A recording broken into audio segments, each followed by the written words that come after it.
Jeunes, femmes, sages et d'autres figures locales, les acteurs les plus représentatifs de la commune d'Akpo-Misrété sont venus à la rencontre du porte-parole du gouvernement. Wilfried Léandre Mbedji a d'abord laissé ses hôtes poser leurs préoccupations avant de leur donner des réponses. La situation des aspirants au métier d'enseignant AME, la question de l'eau, des infrastructures et bien d'autres sujets sont au menu. Ces 60 000 n'intègrent pas les 32 000 AME, parce que c'est de l'emploi. Ces 60 000 n'intègrent pas cela. Ça n'intègre pas les 30 000 jeunes qui sont aujourd'hui à Glodibé. Ça n'intègre pas les 8 000 jeunes qui sont à Semekoji, dans la zone franche industrielle, que nous sommes en train de transformer aussi en zone économique spéciale, comme Glodibé.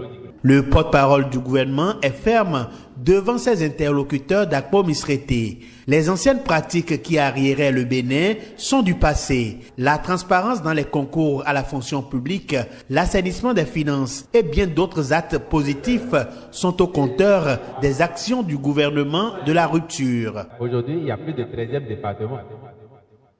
Avant, c'est vrai, vous souriez parce que le pays compte 12 départements, non? Mais tout le monde sait qu'avant, il y avait un 13e département, le département des politiciens.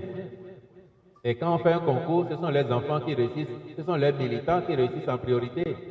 Aujourd'hui, l'enfant du mécanicien, l'enfant de la vendeuse de Cana, si c'est lui qui travaille le mieux, c'est lui qui réussit. Le message du porte-parole du gouvernement est bien reçu dans la commune d'Akpo-Misrété.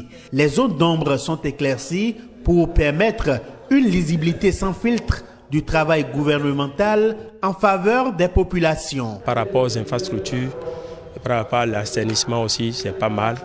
Nous avons des routes bien bitumées et des routes inter-États aussi. Ça facilite aussi les allées et venues. Si on écoute les chiffres que le porte-parole a fait sortir ce soir, le gouvernement est en train de faire l'effort pour l'épanouissement de la population béninoise.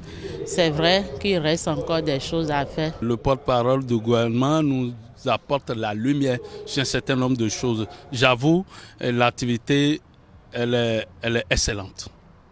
Le porte-parole du gouvernement prend congé d'une commune d'Akpo-Misrété conquise. D'autres communes sont sur la liste des localités à sillonner. 4 en l'occurrence, toujours dans l'OME, sont inscrites à l'agenda.